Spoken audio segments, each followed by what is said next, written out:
So yesterday, Nintendo Direct finally returned. After nearly a year and a half since the last full Direct, Nintendo's Twitter account tweeted a surprise announcement a day prior confirming updates and a Smash Fighter as well. Myself, along with the Nintendo fan collective, was extremely excited and full of anticipation on the news, and it put a smile on my face seeing Direct's intro graphics again. But the Direct as a whole didn't do too much for me, and it was the reason why I was very hesitant on making a video on Direct's return.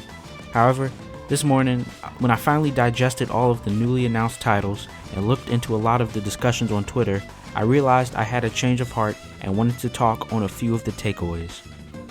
Okay, so I'll be the first to admit, I was annoyed when Pyra and Mythra were revealed. If you saw my video on Sonic and Smash, you'd know I'm very big on representation in Smash. And the mindset I often have when prioritizing characters coming into the series is that representation is always put over promotion. And with Shulk already being in the game, another Xenoblade rep felt more towards the latter, especially with Chronicles 2 being fairly new. I was bitter about it, and the easy bitterness to fling in reaction to it would just be calling out Smash for putting in another anime sword fighter. And then there were a lot of people who had those same sentiments towards the reveal as well. But like I said, I slept on it, I gave it some thought, and I think it's really closed-minded and hypocritical to immediately write off characters like Pyra. I'm not a big Xenoblade guy. I know it's a great Nintendo title, but I was never into it and it was never really my cup of tea, especially as of right now. The franchise has a sizable amount of fans who likely were looking forward to this being a possibility, and I'm happy they get another rep in a series as good as Xenoblade is. Another point is the anime sword fighter stance. If you really think about it, while the Fire Emblem jokes are funny, and it does feel oversaturated at times, it's really only like 16 fighters that fit that criteria. And more than not, all of them are justified roster spots as time goes on.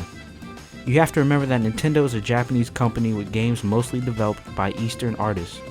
It only makes sense that a lot of those characters would be desired, and fans in the West often forget that.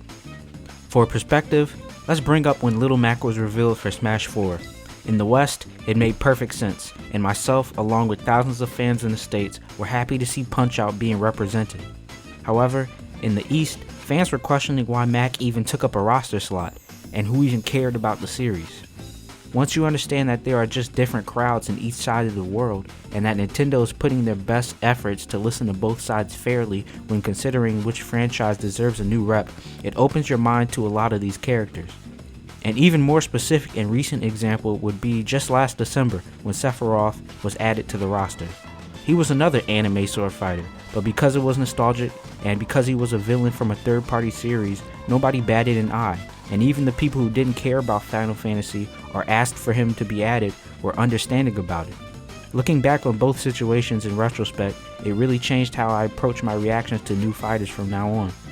So, I say all that to say, shout out to the Xenoblade fans, and shout out to Smash for continuing to add content and keep the game going as it heads towards 3 years since launch. Another big reveal for me personally was Mario Golf Super Rush. When the Wii name finally died out after the Wii U, I admit there was a Wii Sports shaped hole in my heart that's been missing ever since. And while this isn't Wii Sports, it's just as nice because I feel like it's been a long while since I've seen a Mario Golf installment.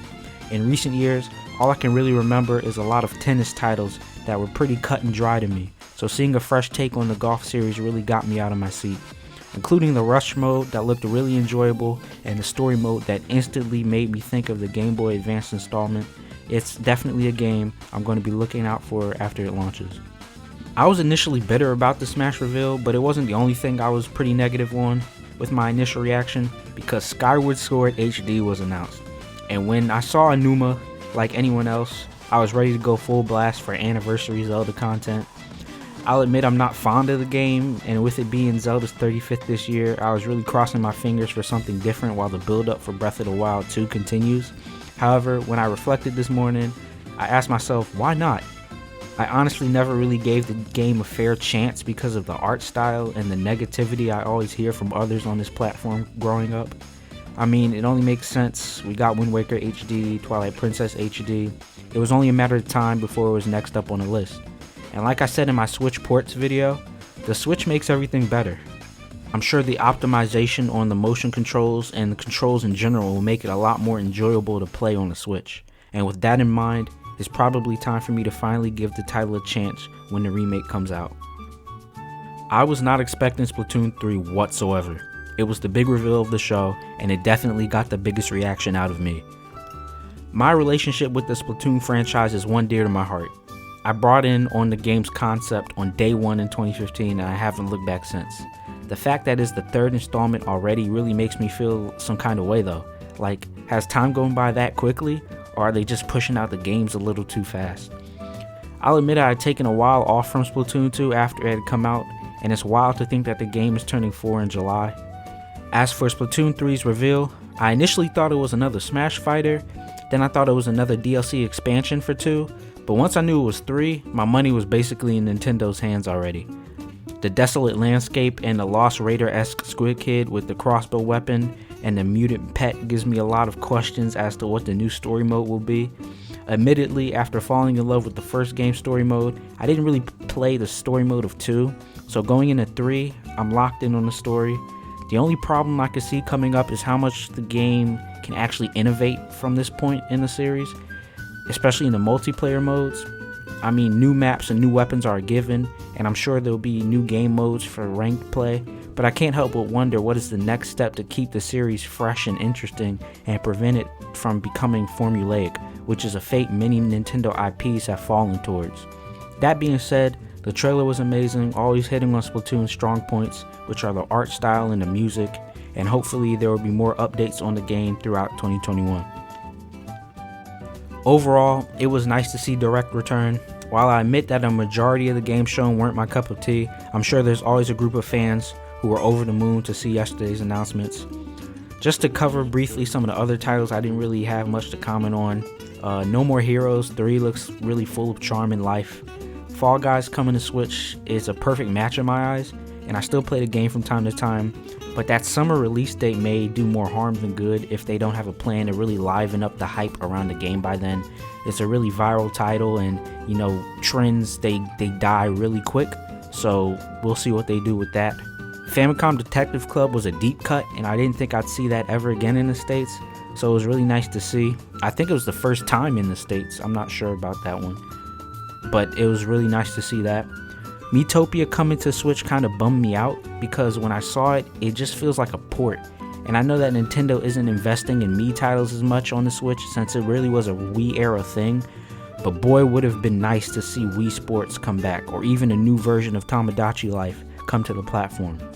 Legend of Mana returning was a really welcome sight. Knockout City definitely caught my attention with that trailer, but that was about it for it.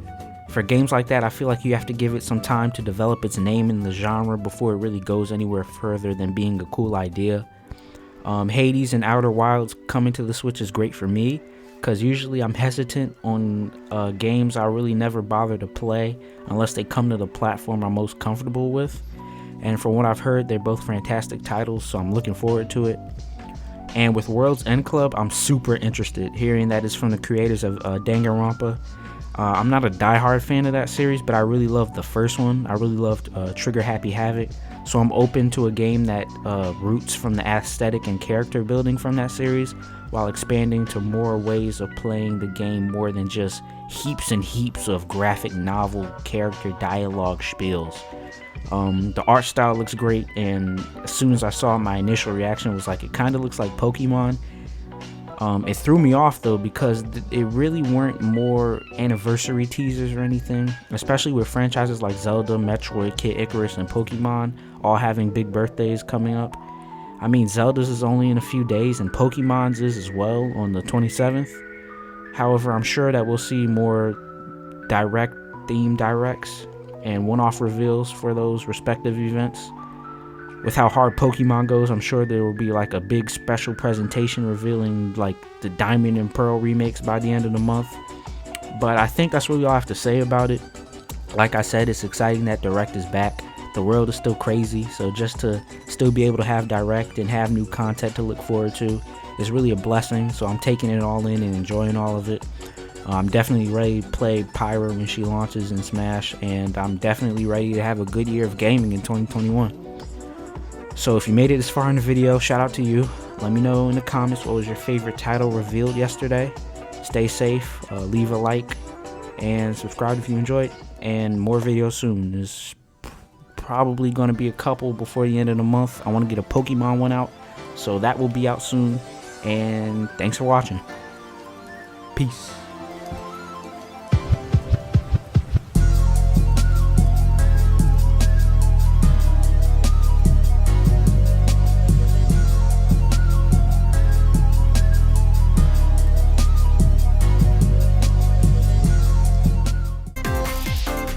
Exterminate demons in heaven.